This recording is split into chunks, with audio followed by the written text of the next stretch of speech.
Hello. How's everybody doing? All right. Okay. So I think we are winning. Yes, I'm trying out this new software that I've never used before. Um, so I wanted to make sure that everything was all straight and everything was good. And I, I would love for you all to chat with me a little bit and let me know who you are and where you're kind of catching this live from. If you have any questions, I'd love to talk about those as well. Listen, when I tell you, I didn't know if I was going to be able to get on live. Listen, when I tell you it stormed here so bad and it rained like crazy, I'm in Atlanta. I was like, in a minute, I'm gonna need the ark. I'm gonna need Noah's ark to just kind of whiz on by. Um, that's how bad it was raining. And I'm going to a wedding on Friday. Like we've been having rain every evening. And I gotta go to a wedding on Friday. Yes, another client is getting married. We praise Jesus for it. And it's outdoors. And I'm like, okay, this is gonna be, I'm just praying that this girl gets some good weather because outdoors in July in the evening in Georgia is risky on every single level.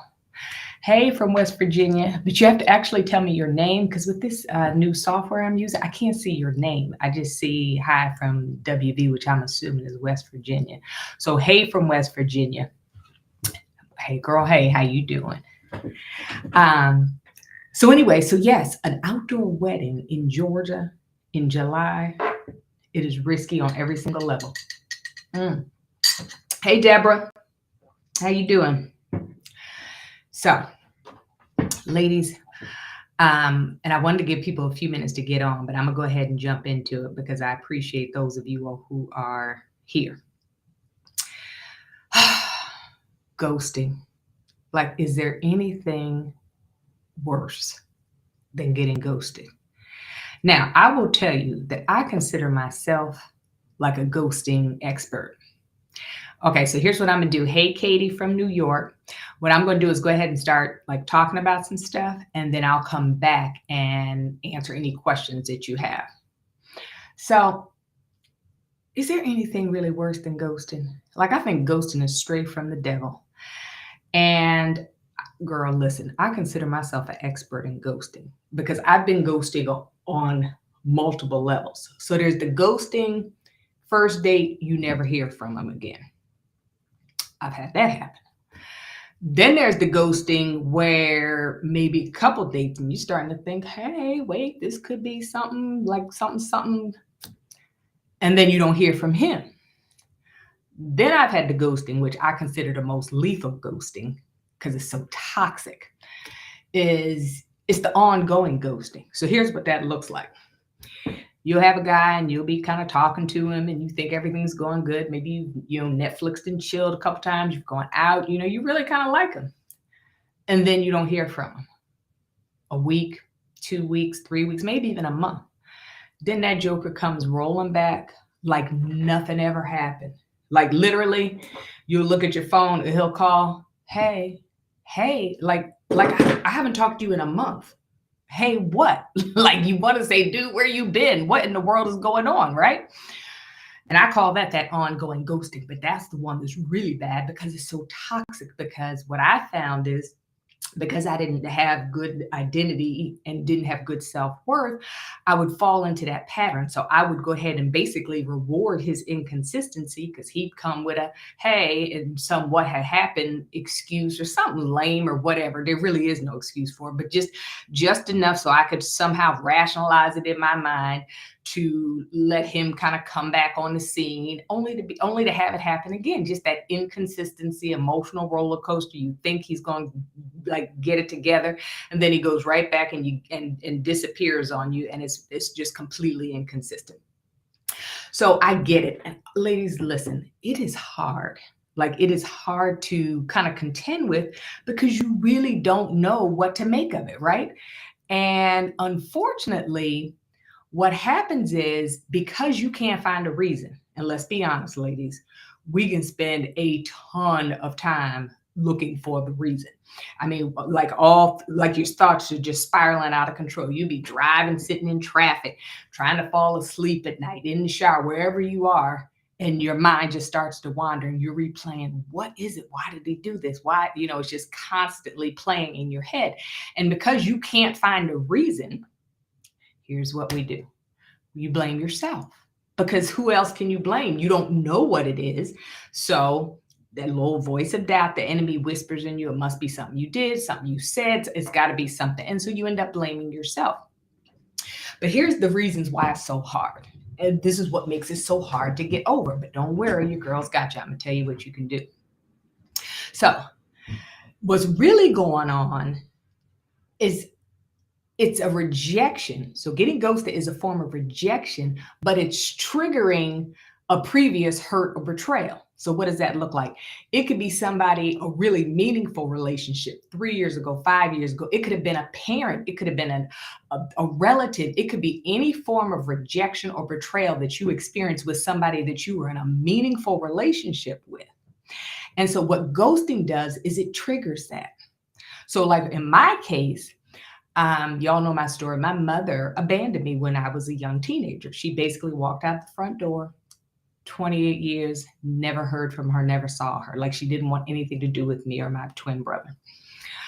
I had so much insecurity, so much lack of confidence, and it was such a major, major rejection. So even though I seemed like I was okay, when I got ghosted, it really was triggering that.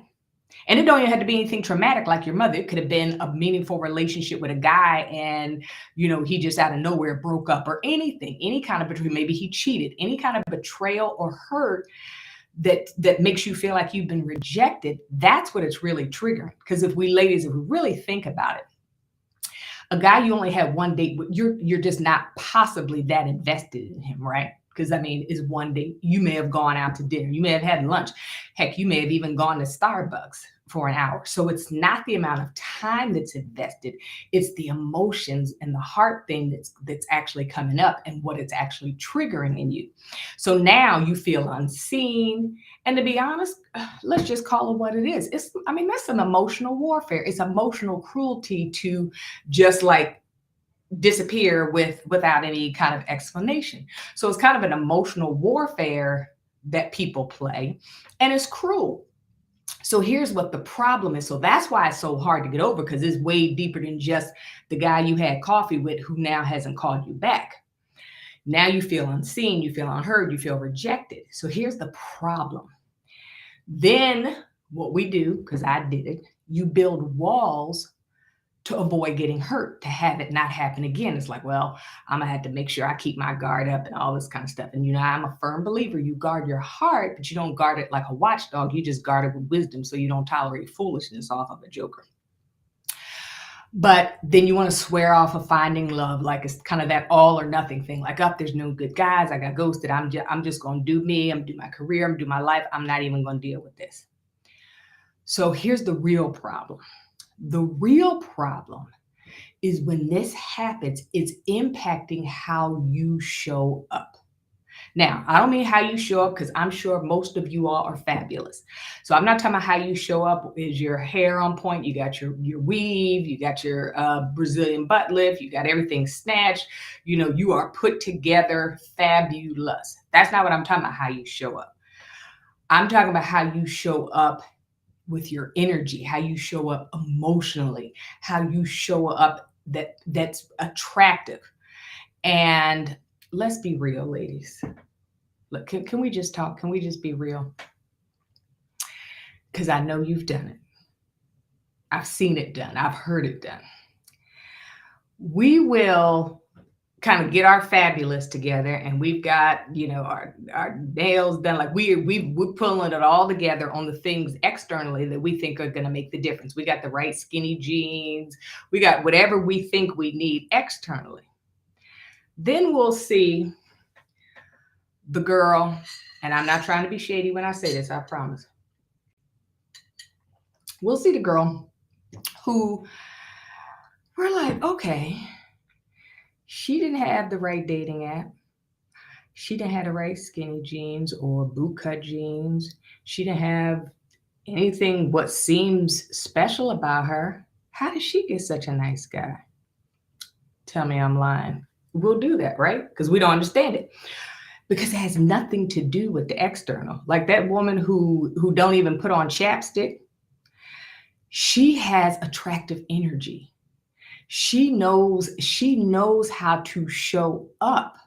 That's one of the things I teach my clients. You got to learn how to show up. Like you got to be able to show up like you are serious about love and in a way that is attractive to a man. It has nothing to do with, yes, men are visual, but it has nothing to do with the ones who actually commit. It has nothing to do with what you're focusing on externally. It's showing up in a way that's attractive, that's bold and confident, but able to be vulnerable and able to have fun and able to have laughter and able to have joy and make him feel good and make him feel safe, that he can share with you and be emotionally available. It's all of those things.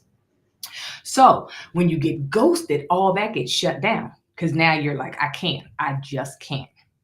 So here's what I need you to know. Ghosting is not personal.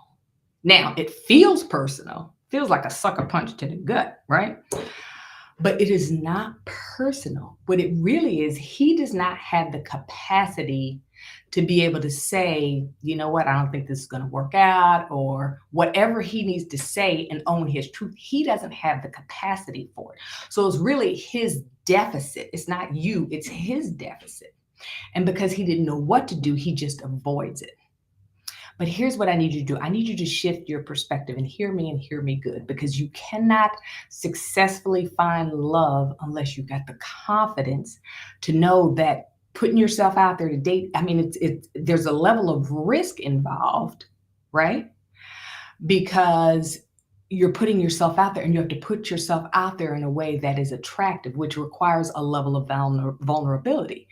Balanced vulnerability, wise vulnerability, where you don't just overshare and give them your heart on the first date, but it still requires a certain level of vulnerability. And you've got to make sure that you're not taking this ghosting thing on, because it really is not personal. Think about this. The Bible says that God doesn't withhold any good thing from you. The fact that that joker ghosted you just means he wasn't God's best. Like that's literally the perspective you have to get yourself into. And then you got to release the shame. So here's your prescription. You got to release the shame of that thing. You got to straighten your crown and hold your head up high. You got to hold on to your dignity. Like don't go chasing him down. If you after the 20th text, don't send the 21st text. Hold on to your dignity. Let him go. Wish him well. Shake the dust off your feet. Because what this is just proof that better is available. Because again, God doesn't withhold any good thing. And so if you're praying and trusting God for love and everything else, then you just got to say, you know what? He was not the one. I'm not going to personalize it. Yes, it hurts. I'm going to give myself permission to recognize it, but also put it into the perspective of it's really not about him. He's got a lack of capacity and he's triggering something in you that could even be unresolved, that maybe is something you need to work on, because in order to show up in a way that's attractive, that's going to get you that love you deserve, you got to make sure all that stuff has been worked through. That's literally one of the things that I work on with my ladies, with my clients. That has to, like, you got to have a clean slate even to be able to successfully date. So that is the truth, nothing but the truth. I'm gonna go through and answer some of these questions. So you all go ahead and feel free to pop the questions into the chat. And hopefully that helps, because I'm a firm believer, ladies, that God's best is available for you, but you cannot get kind of bogged down in what I call the imposter. Like, it's almost like you pray and you ask God for his best, and then when the imposter gets pruned away, you're like, oh no, what happened? Look, he just wasn't God's best. So again, get your head on straight, let him go, shake that dust off your feet, and recognize it's not even about him. It's what he's triggering in you, and it is not personal against you. Okay? All righty. Well, I'm going to give you all a few more minutes in case you have some more questions. But I promise you, just even tonight, just start practicing. If you've ever been ghosted, just start practicing.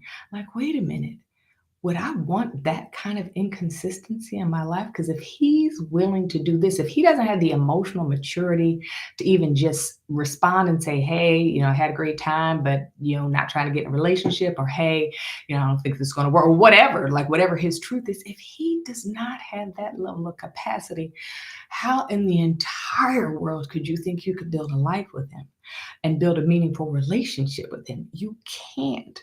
So basically, girl, listen, he self selected out of your life and did you a favor in the grand scheme of things. In the grand scheme of things. Okay. So, how you keep dealing with the rejection? Well, that's why I was saying that you got to have your confidence. Your confidence has got to be on 100, because dating, wait, you got to be so rooted, in this swipe right world where, guys, like, ghosting has almost become like a thing where it's not even a shame to ghost somebody. It's like, oh, I with her, it doesn't work out, I just don't even say anything. So you have to have your confidence so firmly rooted, and you got to have your identity, that your identity, you are not being defined by what he does or doesn't do, that you're not being defined by, his worth. Like, your worth is not being defined by him. You don't even need to step out of your house seriously looking for love if you don't have your confidence game and you don't know your worth, because otherwise you're going to be open to letting the external guys that you come across, whether it's the guy in the supermarket, the guy at Home Depot, wherever you happen to come across, and whether you meet them on a dating app, even in church. Listen, even in church, you have got to have that confidence so high that you're just not being defined by it, so that when it does happen, or if it does happen, you can put it in its proper perspective. Now, having said that, if you've got some stuff where you've been hurt or betrayed or rejected in the past, and that's still an issue and a trigger for you, then that's what I call relationship residue that you have got to work through, because otherwise it's going to have you to continue to sabotage any of your potential relationships. And for those of you, if you do not have your free guide, I wrote a free guide for you all. It's free, of the top of the 10 ways that you might be sabotaging your chance of finding love. But that can be something that would cause you to sabotage. Okay, let me look at another question. A dude ghosted me and I'm in my healing process. Thank you. Hey, Krista. Krista. Um, Good. I'm glad you're taking the time that you need to heal, but do me a favor. Put an expiration date on that healing, because depending on how long the relationship lasted before you got ghosted, if it was the first date, that healing process needs to be quick, because he does not deserve too much of your time. Maybe a couple dates. Okay, you give yourself a little healing, a little self-care and everything, but you make sure that you put an expiration date on it. You don't need to still be, after 2 dates, you don't need to still be healing 6 months later, because what that means, if you're not healed, what that's telling you is that you've got relationship residue. That's one of the things I work on with you all, ladies. That's one of the things I work on with my clients. And oh, by the way, I'm working on something really special and exciting for all of you ladies, so stay tuned. But it's so important to get rid of that relationship residue so that you are showing up in a way that's attractive. Okay. 3 months. Yeah, 3 months. I mean, it's unfortunate. And girl, I feel you. I know it hurts. But you put an expiration date on that, because anybody that, let's just call it what it is, anybody that low down, I mean, really, he's already wasted 3 months, because you dated him and then he just ghosted you. So he's already wasted 3 months. So now you have to ask yourself, how much more time do I want somebody who's not my future, who's not God's best? How much more time do I want to actually give him? See what I'm saying? Not a whole lot more.